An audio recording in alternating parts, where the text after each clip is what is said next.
What's up, Grant? What's up, buddy? How you doing? Doing well, man. How are you? Doing good. Awesome, man. Good. You look good. You got good audio. You got good visual. I'm loving it.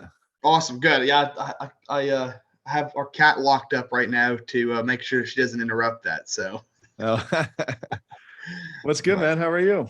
hanging in there, man. Just rocking and rolling for the year. So, Yeah. What's new in the real estate business? Like, how's it gone in the last 6 months? And since I that's last chat with you. that's been going. You know, six. I think everybody's feeling a little bit of a shift, and that's all right. So, um, just been getting I spent a lot of time getting ready for the spring. So I've got a lot of stuff starting to click now. Yeah. How is like every market's kind of different? Like, Yeah. I think the report came out, it slowed down. It's going to slow to what, 4 to 4.5 million transactions, Yeah. which again, like turnover rate, that just means like people are moving a little bit less. Yep. How is it like in your market? It's the same here. We have the challenge is we still have a shortage of houses, and so we don't we flat out don't have enough. Well, actually, I was up in February. I was up in Atlanta for a big realtor kind of political action conference, and the Chamber of Commerce, the State Chamber of Commerce, they're projecting that over the next 10 years or so in Georgia, we're going to get about 400,000 people move here for jobs, and we ain't got anywhere near the houses for them. So we still have the inventory problem, at least in Coweta to Fayette County where I'm at. We still have an inventory shortage, but yeah, that's kind of where it's at. Because yeah, like the big thing I'm trying to tell everyone is do the turnover rate in your market for the last 3 months. Yeah. Annualize it by 12.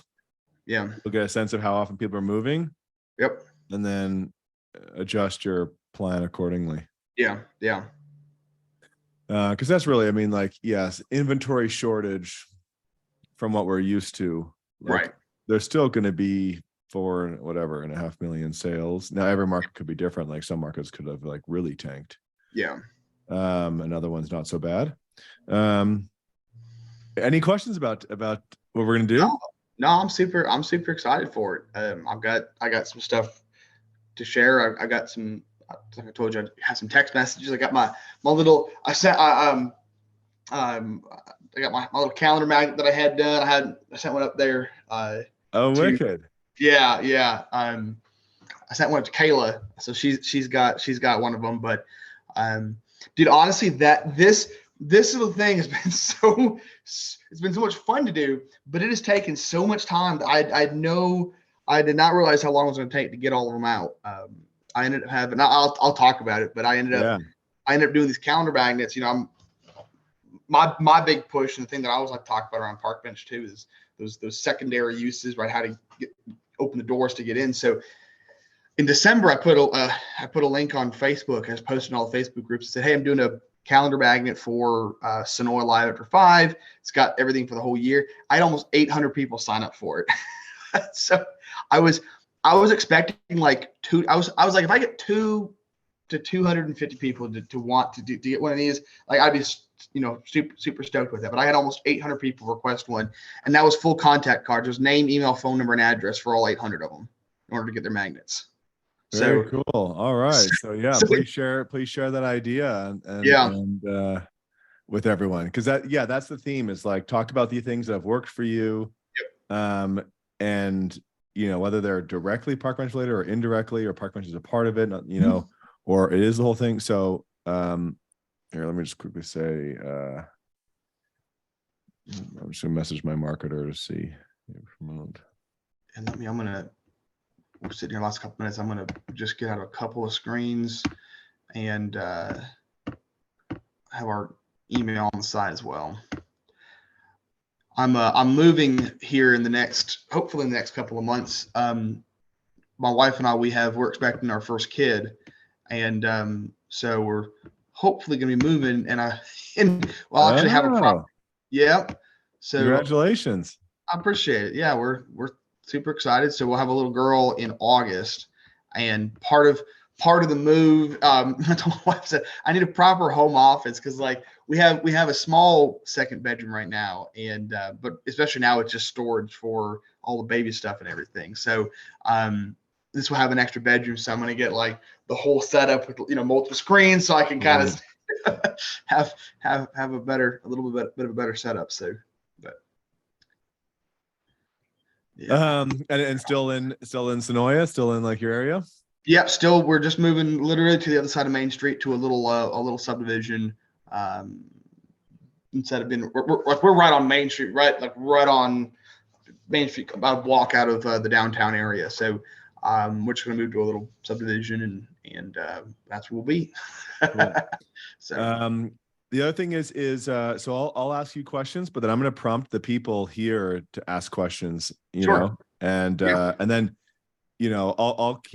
I'll keep control of the chat. So like, don't worry about needing to look at the chat. Like I'll just bring up the questions that are in the chat. Right. And you just answer, the stuff I give you. And that will be the main thing. Awesome. Oh, I need, shoot.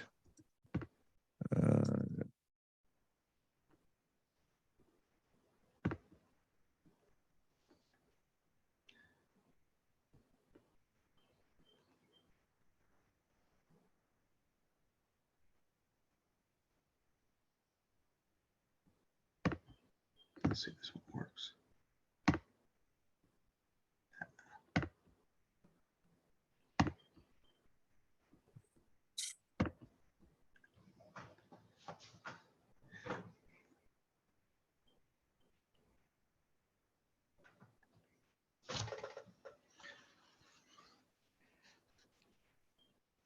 How many people are you expecting on it? More than a dozen, hopefully. Good. We're at 8 in the waiting room so far, 9. So more, people come on a little bit later. Oh yeah, that's how it always goes.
All right, let's let them in. Let's get going. Sounds like a plan. Let's go.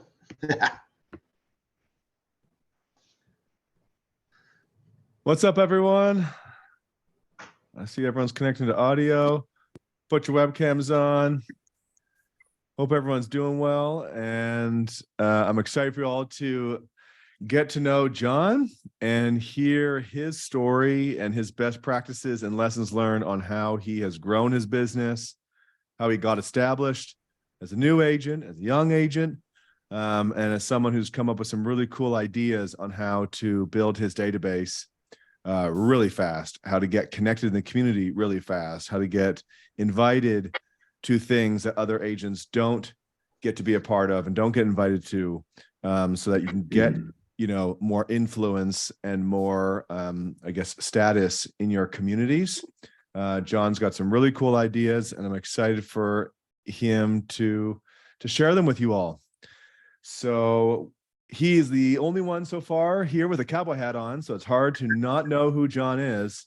I'm excited for him to just introduce himself. So John, why don't you introduce yourself, just give people an overview of who you are, where you do business, and how'd you get into real estate? Why don't you start with that main question?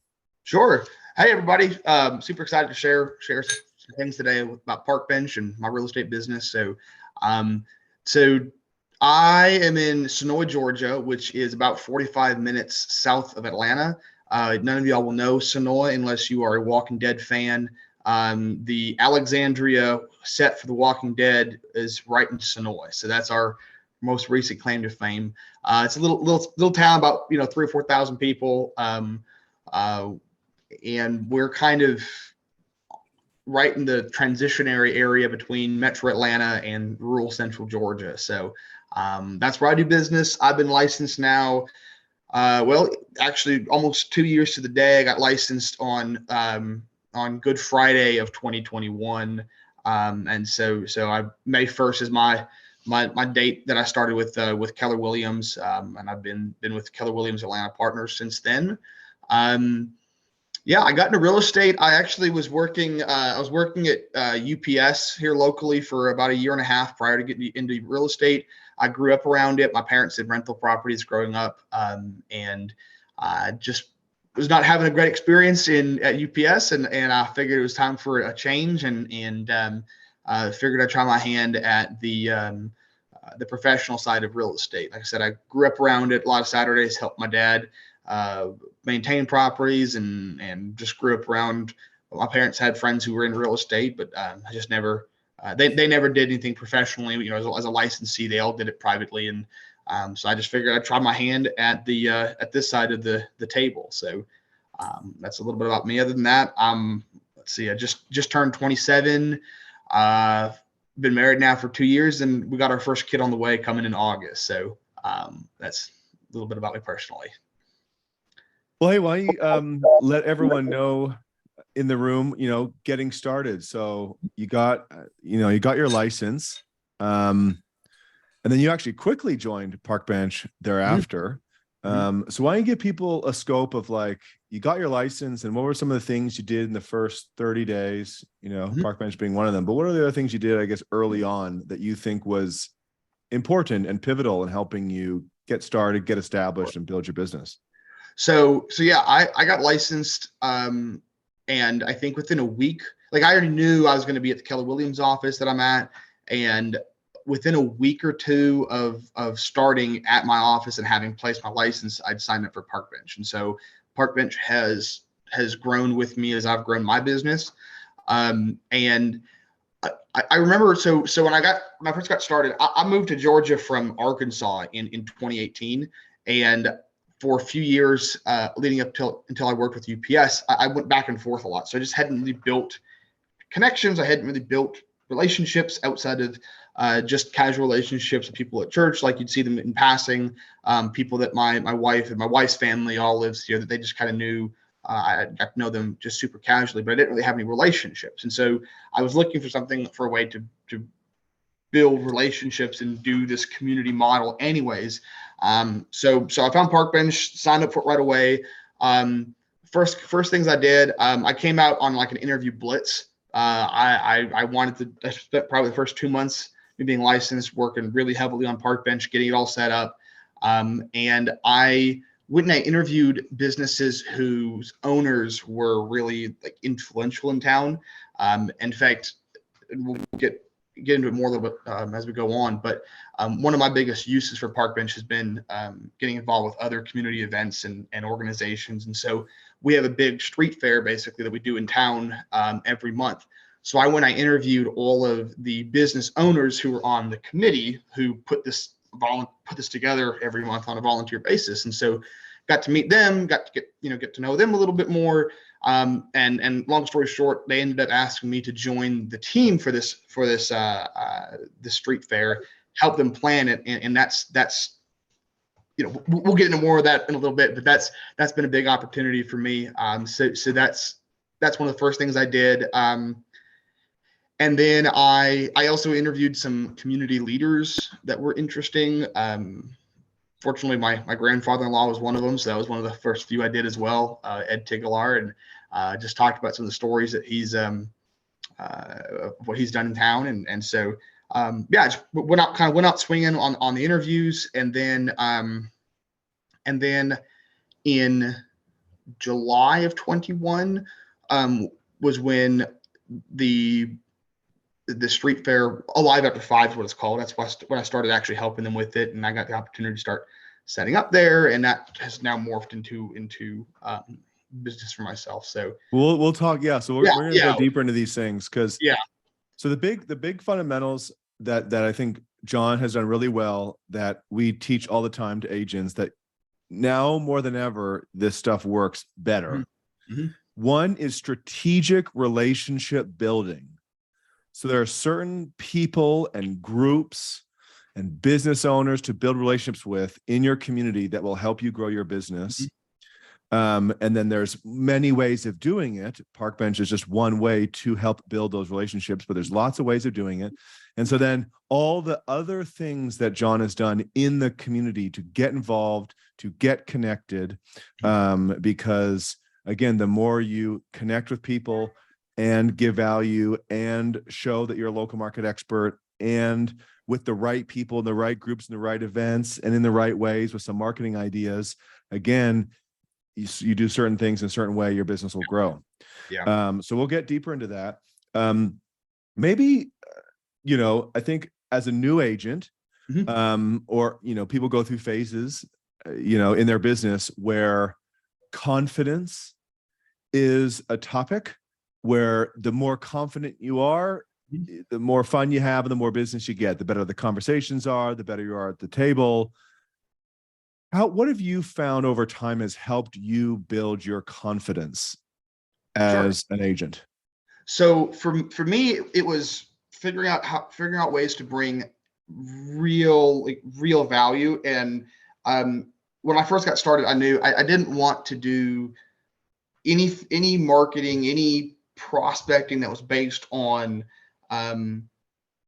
false premises or were just kind of templated. It's almost a curse for me. I get hung up sometimes with like wanting to spend all this time making something super creative and super custom, and so that's why I've leaned into things like Parkbench, right? So Parkbench is a polished, finished product that you can go and talk to people about, and you're not, that you're going to stand out because you have a defined geographic area that is yours, and so that was big for me. And then just I don't know. I think getting really intentional about providing real, unique value to people has been the catalyst for me gaining confidence in real estate. In your listing presentations and in your real estate conversations, you build up the confidence when you know that you're bringing something valuable to the table in other areas. What have you found? Because as professionals, we talk about it a lot. If you provide more value than your competitors, you will earn their business. If you know you're providing more value than your competitors, you will exude this confidence that I am different, I am better, because I know I have learned these things, I'm doing these things, I will do these things, for you or for the community. So can you talk to some of those maybe specific things that you feel that you're doing that other people don't do, that this is what helps me stand out and differentiate? Truly, I am truly doing something different than my competitors. These are the things I'm doing that are different. And as a result, I found that it has really helped me grow my business and feel more confident about my business. So I'll give you a very specific example to follow with. So one of the interviews that I did was with our local historical society. I did that sometime last year. I can't recall exactly when, but anyways, I went in, sat down with the museum director, and she was super appreciative of it, was just thrilled that I was doing this interview with them and highlighting the historic society, and then ended up getting into a conversation with her about getting involved with the historic society. And I like history. I'm not a history buff, but I enjoy it. And I thought it was an opportunity maybe to get plugged in with an organization in town. So I started out by volunteering. I was a docent. It's a museum guide, basically once a month, and then that has turned into me being involved with some planning for the museum. Let's see. I just did a program last month there. I planned the whole program for the Historic Society. It was the ABCs of buying, selling, and maintaining historic properties. And we had like 9 or 10 people panel that was just, it blew me away. They were so appreciative of it. and of course, and then a week later, I get a call from the board, and they've now asked me to plan our annual auction in November for the Historic Society. And I'm doing all this as just a participant in the museum. I'm not a corporate sponsor, although we have, and this is the point, right? We actually have 2 realtors, or one realtor and then a local boutique brokerage that are corporate sponsors of the museum, right? So they've gone out and they paid how many hundreds of dollars to be a corporate sponsor, but they're never around. Like they're never there. They don't come to the meetings. They don't participate, and they're missing real estate opportunities. I have somebody that probably, today's May 1st, probably the end of the month, maybe the beginning of June. This guy is going to be moving from Atlanta. He's a history guy. He's come down, and the way that him and I got connected was through the museum. He came down, went to the museum on a day that I wasn't there, and got to talk to the people there about how he wanted to move to Sonoy. And they now have a stack of my business cards that they keep in the back office. And so one of the little old ladies, she ran back to the back, and she's like, "Oh, we have this guy who does a lot with the museum. He lives in town. He's with Keller Williams. You've got to use him." And that's how I got connected with him a couple of months ago, and we're moving towards a purchase with him. And they're doing all this with multiple corporate sponsors, people who have spent a lot of money just to have their logo on the sign, but they're never around, and so they're not providing any value. These little old ladies, they love seeing people involved. So that's a specific example. I've got more of them, but we'll get into. I'm sure we'll get into it as we go. But everyone, as I said in the chat box, if you have questions, put them in the chat box, and I'll bring it to them as we go. What I hear from that, and what I've seen happen over and over and over again, is when a real estate agent wants to build their business, you likely want to build the business the way you want to build it, that aligns with who you are as a person. And so that's all John did, was you look at your interests, you look at your hobbies and interests, and you find a way to go deeper and connect with people who have similar interests, because you're going to enjoy then showing up, participating, and engaging with them. Right. And those conversations and relationships are much more valuable than the ads or sponsorships, right, that agents do. And pardon me, the statistics that NAR just continues to come out with is that advertising is working less and less. And the good thing about real estate is it's so simple. Talk to people. Yeah. And so then there are better people to talk to. One of the people you should be building relationships with as professionals are people who you will like, because if you are interested in the same things, if you like them, you will actually care to listen to them and to get to know them and to ask them who they are and to help them out, because you have similar likes and hobbies and personalities and values. And so that's one of the things that when it comes to strategic relationship building, there are people you should build relationships with because you will actually like them. Therefore, they will like you because they can feel that genuine interest and like in them and what they've got going on. Yeah. And therefore, they're more likely to hire you and refer you because they're like, I actually like John, versus those other agents that don't actually care about me and what I'm doing. So there's no specific answer to that question, because you are all different people. So think about who you are. What are your hobbies and interests? And then go deep into that area and get to know more people in that area. Now, John, you've gotten referrals from people. You've had people promote your brand and business in the community. And so you've started to notice, hey, these are certain relationships that have really helped me build my database and helped me build my business. Who are some of the other strategic relationships that you're happy you've built now over the past couple of years? So definitely the relationship that I was able to build now through Sonoy Live for 5, and Grant, we were talking about a little bit about this before we let everybody in, but Okay, so in August of 2021, I got COVID really bad, and I was in the hospital for a few days, and I hadn't done a single transaction up until that point, from April until August. And I remember getting out of the hospital, and I looked at my database, and I was like, holy crap, I don't have anybody in my database. I really hadn't spent any time working on pumping that outside of, like, for example, your Parkbench, your contact at the business, it goes in there, a couple of people here and there. And so Sonora Live 5 became a great way for me to put people into my database. And we know it's just a numbers game. And I don't think it's proprietary right now, but anyways, like right now at Keller Williams, they have a company-wide push, right, to get people to 201 contacts in your database. Like there's competitions around that. There's big pushes on the inside, like get 201 people in your database. And I think at that point I had like 80, maybe like 75 or 80 people in my whole database. And so I use Sonora Live 5, and I started setting up at these events, and I started like come up with ways to interact with people and get contact information. And it's culminated now. Like the last thing I just did, I just did this. I did a calendar magnet for this year for the street fair, and I put it out on Facebook, and I don't mean to be jumping around, but I have to say this because it fits here. One of the things I did right out the gate was I messaged, when I first got Parkbench, I messaged a lot of Facebook page admins, and this has been a big thing for me. I actually took time to message these admins, and I said, hey, I'm going to be doing video interviews with local businesses, and I know that you don't necessarily allow businesses to post any day, and there's limits on promoting other people and all that kind of stuff. So can I just post their content, because I'm just doing a video to highlight somebody else's business?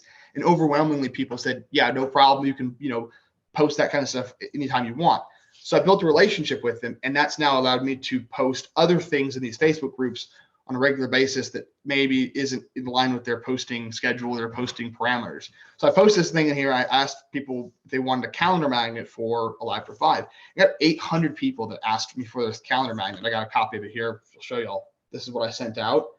And I sent out 800 of these, and I got people's phone numbers, their names, phone numbers, emails, and addresses, full contact card into my database, which is just in the last couple of months has presented a huge opportunity to talk to people. And so that's one of them. Another strategic thing, partnership was with the beer companies in town. We have a couple of breweries. Like those have been really good opportunities for me to get my cards on tables, get people who talk to people a lot as well to talk about me. And so I've been very particular about who I interview and who I spend my time trying to sit down with. And I really do focus on the businesses that also interact with other people on a daily basis. More than just I love my wife to death. She has a store. I did an interview with her. She has a boutique. She doesn't really talk to a ton of people on a daily basis like a brewery would, or like the Historic Society would, organizations like that. Okay, one of the things I wanted to show you guys, if you see my screen, I'm going to quickly draw this out. One of the things that he explained here, okay, so you have a circle of influence. Okay, you have a sphere of influence. This is like the people who are your friends, your fans, your followers on social media, your email database, and so on. There are people who you can build relationships with who have a small sphere of influence. There's other people you can build relationships with that have a bigger sphere of influence. And so the smart thing to do is to start building relationships with people who have big spheres of influence, because they interact with lots of people. As you build relationships with them, you now get to be in front of their audience. And so then you continue to build this out over and over and over again. And then what happens is your circle now inherently is a whole lot bigger. Yeah. This is how you can not just build one relationship, one-to-one relationships. When you build relationships with business owners and other professionals and people who are the directors of the chambers of commerce, the director of this group on the Facebook page, like Huge Hack, realtors all the time want to somehow get in front of all the people in this Facebook group that I'm not the admin for. And then they think, oh, let me just start promoting my real estate business on here. And then they get banned or shut down or the post removed, etc. And so then by doing stuff for the community and having a Parkbench site to allow you to interview these people, you then get to promote those interviews on these Facebook groups and LinkedIn groups that have big audiences and big reach. And because you're not putting your brand first, they keep the content up and say thank you, but then you're in the content. And if it's going to a page like Parkbench, you're on the page exclusively. So you're getting a whole lot of brand exposure by indirectly promoting yourself through this content. So one of the reasons why we know when you build lots of strategic relationships, because again, you only have so much time. So then part of the thing we get at clients to do is to make a list and think about, okay, here are the people I should get to know because these people have really big fans and followerships on social media. These people, their customer base is my client base. These people will refer business to agents. So they're a really good person to build relationships with. And then by doing this over and over and over again, you're expanding your sphere, your reach through strategic relationships. And that is like a cornerstone of business. So these are some of the lessons that I know John has now experienced. And then we will, so everyone who has attended, we'll send out an image and maybe some instructions on how you did those magnets. Yeah. Because that is a lead magnet, literally. And so you can create these things. There's other campaigns, like a Max Deals campaign is another one, a free coffee campaign, these lead magnets. There's all these ways of leveraging a community platform and community connections to help you give value to people. And as a result, get leads and contact information from it. So if you, and maybe you'll have to repeat yourself again when you answer this question, but when you think about, okay, you built your database from 0 to 1,000 quick, you got lots of people in your database. What were those top 3 to 5 things that you did that made that happen? So Sonora Live After 5 has been one of those for me. Probably the biggest one. Like I said, I put 800 people in for this calendar magnet. I did pictures with Santa at the December one and put a couple hundred people in that way. So that's been a big one. The second one has been, so I do have people in there from like Facebook ads. I kind of come from a little bit of background in that, but I don't know. That was maybe some of those were early on. But another big one has been open houses, and this has actually been really cool for me. And I know it's not like specific to Parkbench, but as you build yourself as the community leader and the go-to person. So I'm only 2 years into this, and in my office, and my Keller Williams office has about 300 agents in it at any given time, and I've quickly established myself as the person in Sonoy and in my zip code and the peripheral areas, but really I've gone all in on my zip code because that corresponds to my Parkbench area. And so I get an opportunity to do a lot of open houses. And what I have found is I'm not necessarily chasing open houses. I get asked to do them. I get a heads up on them from other agents. Hey, I have a listing coming up in 3 weeks. Would you plan on doing an open house at it?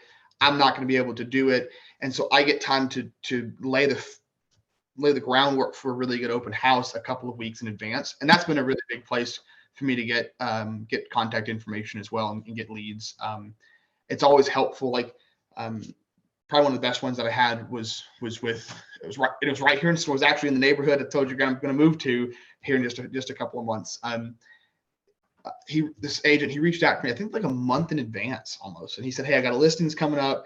We're doing all the renovations on it right now, but this is the date that it's going to go live. Will you plan an open house for it that weekend? And so I got a ton of time to prepare for it and send out. I had digital campaigns that I put out. I had Facebook ads that said, do you want to live in this subdivision? Do you want information about homes that are coming in this subdivision, things like that. And those get really good response rates. I did a postcard campaign to that whole neighborhood. I walked around and I invited all the neighbors. I, had not handwritten invitation, but I had invitations that I gave it out to everybody. So I had a lot of time to prepare for it. And I probably had 100 people through that open house. And that was right before things kind of started to dip. So, take that as you may. But anyways, had a fantastic open house, and that's been a great place for me to get leads as well.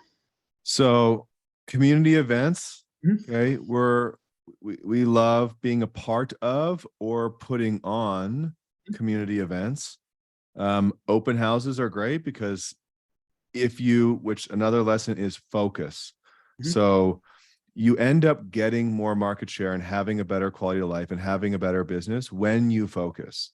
Mm-hmm. Sure, people come to you, you'll do business all over the place, but picking a geography and focusing and like laser, just all your efforts go into the area, you'll get way more results. And so then that means you do lots of things in the area, like the events, like open houses, like, Parkbench being one of them. And when you do ads, okay, so if you're going to do ads, the thing that is like, this is copywriting like 101. Yeah. And I find a lot of people don't do well because old school that did work for a period of time was, hey, I'm going to talk about the benefits. So I'm going to promote the benefits of the house. I'm going to promote the benefits of this neighborhood. I'm going to promote the benefits of me and my service. So I'm not talking about, the features. I'm talking about what I can do for you. But when you first communicate to people through an ad or through a post, don't talk about the problem that the person is having that would make the benefit be something that they desire. Mm-hmm. Then when you interrupt them in their day with that social post, with that ad, with that postcard, with that, whatever that thing is, it doesn't land mentally because the person hasn't thought about their problem. They haven't thought about a goal that now your service, now this house, now this neighborhood is a solution for. So when you are communicating and trying to get people's attention, do you want to live here? Do you want to move from here? Do you have this problem that you're experiencing? Great. This neighborhood's a solution. This house will totally fit your needs. This, seminar I'm doing will totally answer. This open house will be great for you. So you first call out the problem and goal that your target audience is experiencing, and then you input a solution or a click here or download. So I love that you did that. That is a best practice there. Mm-hmm. So two people here talk about, okay, so I'm doing interviews.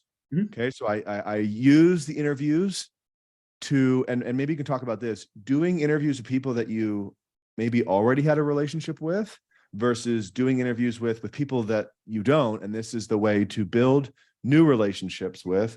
So maybe you can first talk about how many people you did interviews with that you already kind of knew, and this was a way to strengthen the relationship, and how many interviews you did with people who you didn't know, and this is a way to establish relationship. And then we'll talk about, the next steps after the interview to nurture those relationships.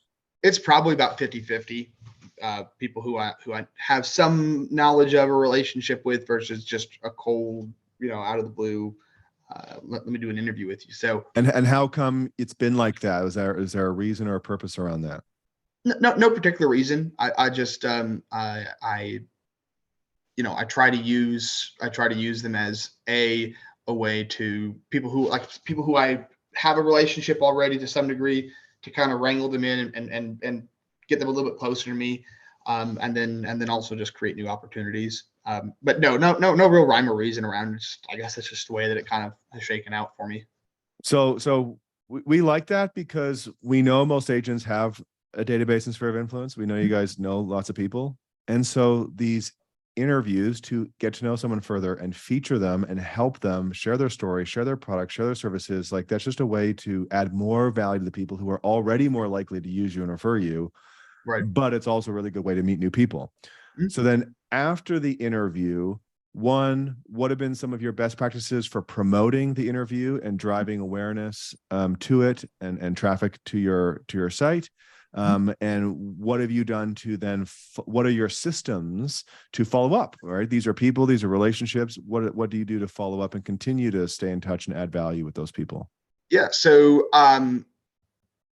the best way that I've found to promote it, and this is just me, is through these Facebook groups. Like I said, I've built relationships with them, and I just post in there. I post the Parkbench link, and then you put it on YouTube. You want to upload it organically to Facebook, but whenever I post it, I will and I'll tag the businesses that they have a business page, and I just throw it in there and say, hey, if y'all have never seen or heard of this business, this is who they are, and this is watch this video about them, and hope you get a chance to go and visit them at some point. I mean, like I said, I live right in town, and I'm in town all the time, so my system not quite so systematic. I just go in and talk to people. I'll just check in on them. One of the things that I'm very intentional about, though, is when they even mention to me, because I will get those texts, hey, so and so, I had someone in my store and they mentioned they might want to move here, and I gave them one of your cards. I'm really intentional about going in and buying something from them. Like within a week of them texting me that, I'm in their store. Just the other day, I was at a open house for a luxury home builder here, and they were doing an open house, and this lady who owns a wine shop in town, who I've yet to do an interview with, actually. And she's been on my list. We just haven't been able to find the time, but she's aware of what I'm doing. She was there catering the wine. So she's standing there with one of her friends, and we were in this beautiful $900,000 custom home. And the agent who is selling that house is sitting in the living room talking to people. And I go up, get a little glass of wine, and she's like, hey, this is my friend. She's thinking of moving next year and needs an agent. So we had a conversation in the kitchen of this house with this. And it was funny because it was an agent only open house, a bunch of agents in there, maybe a couple clients who were coming through, but we're having this conversation while the listing agent for this house is like right there. And so then within a couple of days of that, I was in her store, and she sells wine and Georgia craft beer. So I got a six pack of beer, just said, thanks for thinking of me. And then she said, she's like, don't worry, I'll make sure I stay on her case. And as she gets closer, like, I'll make sure that she reaches out to you. And, cause I like what you're doing and I want you to get the business, is essentially what their conversation was. So I don't have like some super complicated way to follow up with them. I just make sure to go in and see them every once in a while, whenever I can, and then reward, a little bit of Pavlov's dog, right? I reward when they make a comment to me. I'm in their store getting something, and that kind of reinforces thinking about me. So I'm glad it's not overly complicated, because good business shouldn't be overly complicated. It should be really simple. For everyone, when you create, the reason why we have like a whole training on creating your interview promotion checklist is because you want to then research all these Facebook groups, LinkedIn groups. Yes, you've got your own social followings, but if you're like a lot of us, we don't really use social media that much. We don't really have a huge following. And that's okay, because there's other people who are super users of social media. There's groups that are super active and lots of people on there, and you just need to tap in to those places like Nextdoor, LinkedIn, Facebook groups, and stuff like that. Yeah. And then the people you interview potentially might be super active on social media, even if you aren't. And so to just have that list of where to go to promote your interviews, it will help you get more exposure for you and the person that you interview, which is then more value to them. And that drives more traffic and awareness to your social media and to your Parkbench site. Yeah. The other thing that, people always say, I don't really think about, some crazy follow-up thing. I just do it naturally. I do it organically. I'm just that kind of person that just goes up to people and talk to people and says hello and stuff like that. And so if you are, great. I actually am not that extrovertedly social. And so what a person who's naturally good at following up with people and popping in and saying hello and saying hi, they just notice those opportunities. Like without really thinking about it, their subconscious notices it. Their subconscious is thinking about saying hello, thinking about patronizing the businesses, thinking about popping in without thinking about it. So if that's not you, then that's what you need to think about. Right. And so then that's something that you cue yourself up to doing at the beginning of your day. Hey, today when I'm out and about, I'm going to notice people and I'm going to say hello. I'm going to notice opportunities to say hello. I'm going to notice opportunities to pop in. I'm going to notice opportunities to patronize. And just by queuing yourself up, because I know this is what I had to do, I now, when I was out, I was like, oh, that's a person I could go interview. And I told myself I was going to notice that and then go do it. And then now I go up to that person and go do it. Because I told myself earlier in the day I was going to go do this because it doesn't come naturally to me. I can kind of just like go through life and not talk to people. Yeah. And so if you're natural at it, that's what's happening, whether you realize it or not. So if you're not natural at it, you just need to remind yourself to notice people and think about and then cue yourself. And I'm going to say hi and just say it. And then you're like, oh crap, now I'm in a conversation. Right. And that's okay. Because then I'm sure you'll carry yourself out well. The other thing that you highlighted that happens all the time is we can get in fear or doubt or worry around people knowing 5 to 10 agents. And in that, or, oh, I know that person is friends with the agent. Oh, I know that person's brother is an agent, sister, cousin, whatever. Yep. And then you think that that person, therefore, cannot help you, cannot refer you, won't want to. When we've had lots of stories where, like, that agent has some relationship, that business owner had some relationship with an agent at that open house because, like, they brought them there to do the catering. Yeah. But then you also had a relationship with that person and you potentially had a stronger relationship with that person than they did with the agent. And so that person still wants to use you, still wants to refer you, still wants to promote you. And we've had lots of agents who interview a local business owner, give value to that local business owner, that person, and that person's like, hey, you know, like my family member is an agent, so like I will have to use them or I'll literally be out of the family, but I'm going to refer you because I like you and I don't have to refer them. And so I'm going to find a way to help you out. Yep. Like this happens. And so then every single person you approach in life, you should want to try to add value to and build a relationship with, because even if they know other agents, that doesn't mean they can't help and support you, especially if you add more value and stay in touch and be there. And I think one of the things that Parkbench also does in trains us to actually ask a question. And one of the things that I've had to, I mean, and I'm like I said, I'm only 2 years into this, but I was on the buying side of a deal a little while back, and the listing agent was awful. I mean, terrible, like to the point where I wondered, like, how is this guy still in the business? You know, like, I mean, it wasn't just not being able to get a hold of him. It was, I mean, couldn't, like, who's had that thought about an agent? How are they doing this? How are they in the business? But you know what? And I know, and it's like, but I realized, like, the thing is the one thing that he has figured out is how to actually ask the question to get the business. And I think that's the good thing about Parkbench is so many times we share all the social media content. We create our little, there's this agent in my market area, and she's actually in my office, and you probably have people that do the same thing. And if somebody on the call does this, not a shot at you or anything, but they do like the weekly roundup, right? Like, and they post 5 events, they make their own custom graphic, and it's like, here's 5 things you should go and do this week. And they think that they're building a relationship, but they've never actually met those people. And Parkbench forces you to go and actually ask the question, can I sit down with you and provide something of value? And in the same way, like with real estate, we have to go and actually ask the question. And I think I saw somebody ask a question about that. I know, Grant, you told me not to take a look at the chat, but somebody asked about following up with people and how to communicate with them. I had and I only read one because I have a ton of them.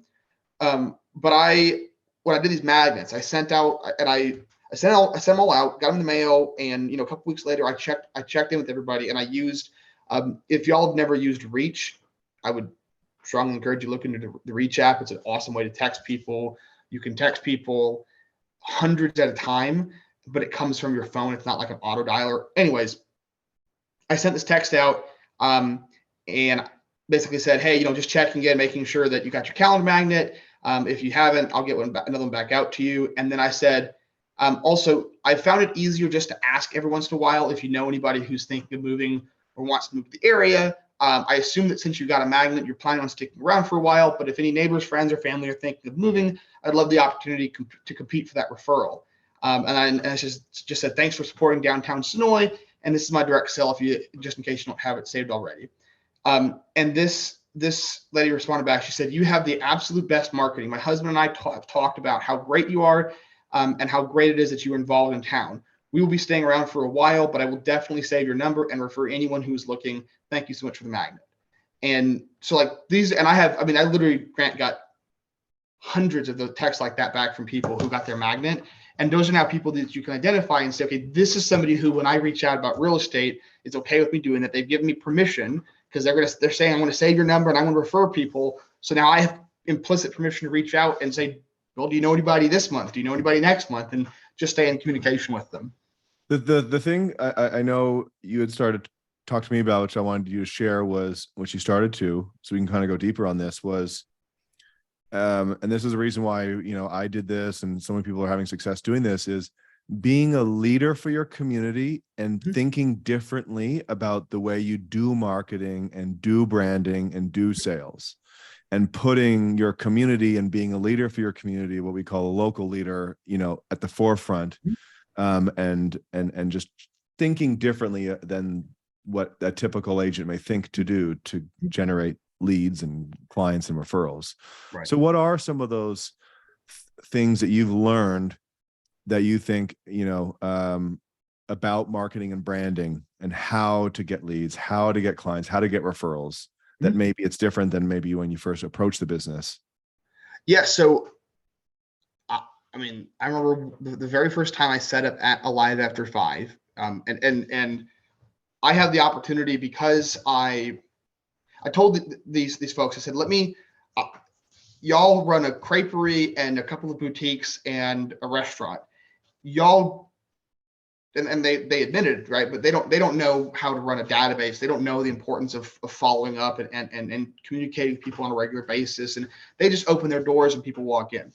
So I kind of took that role on for them. And then they made an exception for me to set up my own booth at the street fair. So they don't allow realtors, they don't allow insurance agents, but I get to set up. The very first time I set up with just like the real estate data, right? The market printouts. And I spent 2 hours putting together a binder of everything that was for sale in my zip code at that time. And nobody talked to me. Everybody walked around my booth. They avoided it completely. And so I've had to figure out how to provide value to people, even just walking by. Like, what can I do that'll be attractive? So every month I do like either a free activity. This last month, so I wish I could share the video on my screen, but this last month I did a free paint a pot station. So our April Alive at 5 was garden party. That was our theme.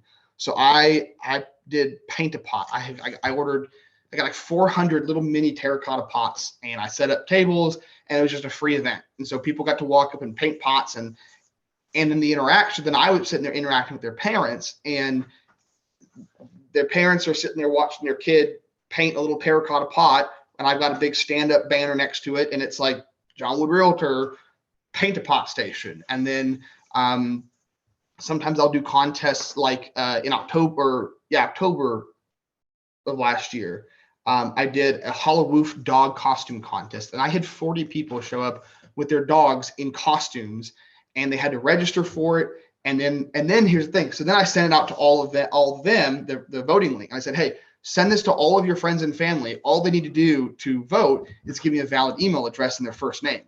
Guess what? I went back into my database. So all their friends and family are trying to vote for whatever dog, and they're just throwing their information into my database that way. And so, yeah, that's the thing that, we have those two. So for any of you guys who also haven't got these books, there are two books, or 99 cents. They're not expensive online or on Amazon.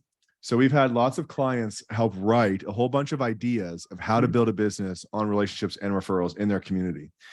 And what he's really describing is you can have fun creating an idea that adds value to people in your community, that collects their information and allows you to have a conversation and demonstrates that it's not just, I'm collecting your information for some real estate thing. I'm collecting your information for some fun community thing. And I think that's what Parkbench has helped people do, is like just really get into the community stuff. And it's actually way more fun to build your business this way than traditional cold calling, door knocking, sending out traditional flyers, or running some complex advertising funnel system online. What if you were to try to summarize, the major things that have benefited you by working with us, and it may not even be directly from the platform, but just overall, like your growth as an agent, getting started? What would you say are some of the major benefits of becoming a leader in your community and doing business this way? Well, I'll tell you for sure. I mean, just for my own like measuring things. So like I said, I started in April 21. I only did one closing in 2021, and then, like I said, August 21 kind of started to do this shift, leaning into not just the interviews, but really kind of the community model. So, and then so for 2022, I was the rookie of the year for my office, and then I was runner up for rookie of the year for my county board of realtors. And so that comes with sales volume, I guess. And so it's been it's been a big part of it.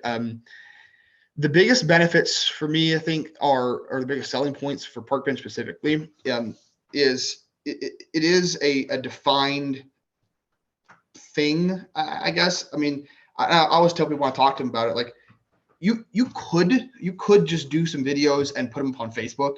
You could do that, but it isn't this complete product that separates you from everybody else who's doing that. And I don't think people realize, like, when you're sitting down with a boutique owner or a restaurant, owner or operator restaurant guy who has no idea how to work a database, when you're able to say, I have this whole product that I want to bring you into and help you grow your business with, it's just different. It is way different than trying to do this piecemeal, just recording your own Facebook videos or your own YouTube videos. And so that's been a huge part of it. Believe it or not, like the newsletters actually starting to pick up for me a little bit more. I have people who actually look forward to that, and I get texts from people that are like, oh, hey, I got the Parkbench newsletter today, and it was this article I saw on there. So I get those kind of texts from time to time. But yeah, I think that the biggest benefit to me from Parkbench has been like just forcing me to think differently about it, about real estate, about how to bring value to people.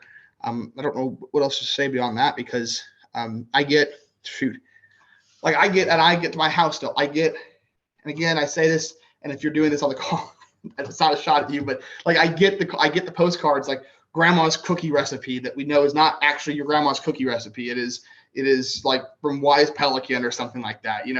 We get the magazines. I get 3 branded magazines to my house every month because the people that used to live here bought bigger houses. I don't know, but like we get all of that. And so Parkbench is a unique, it's a really unique tool that's available to us that you can get into, and it forces you to think about everything else in your real estate business differently. Well, the reason why Amanda and I created it was because I looked at her and I was like, look, a realtor is a realtor is a realtor is a realtor. So how are you going to stand out and actually be better and different than every other realtor? Mm-hmm. And if you just sent like, yeah, sure, you can come up with a different flyer than everyone else's flyer. You can come up with a different post on social media than everyone else's post or video, but it's to the consumer, it's all the same. Yep. And so how are you actually different? If you want to stand out and differentiate, you have to do something truly different. And, people have given us, flack for working with one agent per neighborhood. And I'm like, well, how are my agents going to do anything different? Yeah. If I work with more than one agent per neighborhood. Right. Because the goal is to do things that are truly different, be different. My wife. And then the other thing that I liked, because a lot of park benchers, the thing that I've appreciated, doing this now the last 10 years was we don't actually tend to talk about the money that much. It's like the money's there, the business is there, the success is there, the results are there, but we don't talk about it because we know that's actually not the reason why. Like every other like advertising system, it's like, I spent this much money, I made this much money. Okay, great, good job. Yeah. So what? Lots of people can do that for one. It may not even work for two. And how do you feel about yourself and your business for three? If you focus on building relationships, you focus on being a leader for your community, the money comes. And we just know it. Like we as professionals even know it. So we know that when you do this, it works. And what's cool is that it's fulfilling. It gives you purpose. It gives you directions. It helps you stand out, differentiate, and it's growing over time. Like I love that you're only 2 years in. I have a client now. I'm excited to have her share her story because she's retiring. She's been with us for 7 years. She's been in real estate for 35 years. And she always said in one of her testimonials, she says, I wish Parkbench existed when I first got started because I would have retired a whole lot earlier. Mm-hmm. And the reason why she's able to retire is because of Parkbench. Yeah. All her business comes from it. Yeah. It's all relationship. It's all referral. And now she's able to retire, give out referral fees. Mm-hmm. So she still gets to make some money without actually doing any of the work. And she gets to go recruit. Yep. And build a team under her and not actually have to do the business anymore, but have the end result that she was looking for as a person who's been in the industry for 30 years. Yeah. And we finally got her on track to being there. And it's cool that the newsletter grows over time, your brand exposure grows over time, your database grows over time, and it just gets better and better and better. Not again, because Parkbench is some magical thing. It's that we are just helping agents do the basics, do the fundamentals in a different way that helps them stand out and differentiate. Yeah. Because that's the formula, guys. Do the fundamentals, build relationships, follow up, add more value, and be different. Yeah. Yeah. We're just helping people do that. If you have other ways of doing that, as there's all these really cool, unique ways that you can then do something in your community that no one else is doing. And John shared some today. Great. Do that too. And as a company, that's one of the things I'm trying to figure out is over the next 10 years, how can I help people do more that helps them stand out and differentiate in their community, not just the interviews and the platform and all that other stuff. Right. So if anyone has any questions, why don't you unmute yourself? And if I didn't get to it, feel free to ask John. Otherwise, I put a link there in the chat box that if you weren't a client, you're interested in learning more, click on the link. If you're a client and you want to, share with everyone here, the things that you've liked and appreciated about Parkbench, to let the other people in the group know that, hey, here's something that can help, please do so in the chat box. Otherwise, who's got a question for John before we wrap up? Hey, John. Bill Adams, the Hey, Phoenix Bill. area. Hey, can you talk a little bit more about, you said you reached out to Facebook group admins. Can you give a little more detail on how you went about doing that? Yeah, so I joined the groups, and you can go on, I wish I could do a screen share for this, but you can go and click like the members in a Facebook group. And you have to do this from your personal profile. So here's how you have to do this. You got to join all these groups as your personal profile, message them all, and you can click on the group members. It'll show the admin names, and I just would message like the first 2 or 3 if there were a ton of them. Send them a direct message. Tell them that you're gonna that you're in the group, you're going to post this kind of content. Also, if you're going to join as your Facebook business page, which if a group allows you to post or join and post as a business page, that's what I've done. It works really well for me. But just tell them, hey, I'm also going to join as my page. For me, it's John Wood Realtor. And I just want to let you know that that's me. And that's where I'm going to post this content from. And basically what the message just said was just want to let you know, I'm in real estate and I have a passion for highlighting, other businesses in our community and oh, hold on. Okay. If anybody else has to go real quick, if y'all want to take my cell phone number for any reason and you can call or text me, I'll give that out before anybody else has to jump off. It's 470-710-3710, and I'll put it in the chat as well. But yeah, I would just 710.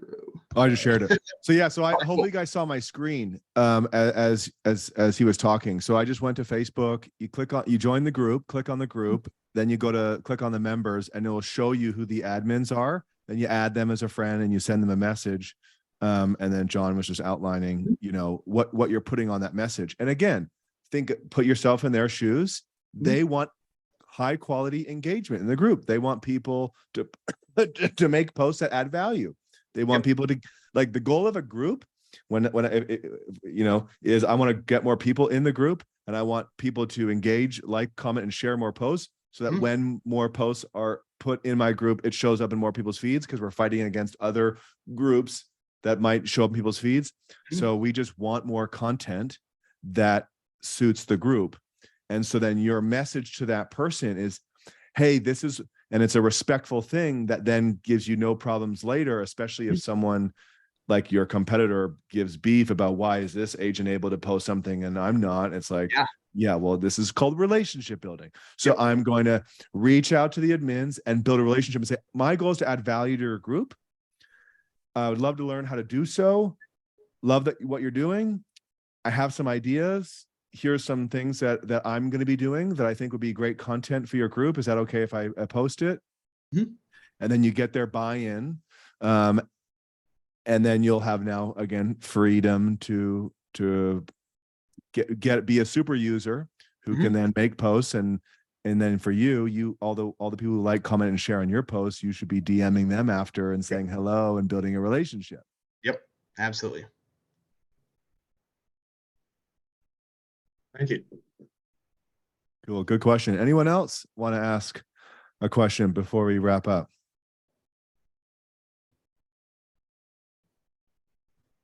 All right. Well, we'll send an email, one with the replay, but two with some contact information for John, with some links, some of the things that he talked about, so that again, the goal of today was for you guys to learn some of the things that have helped John build his database really quickly, get established. Okay.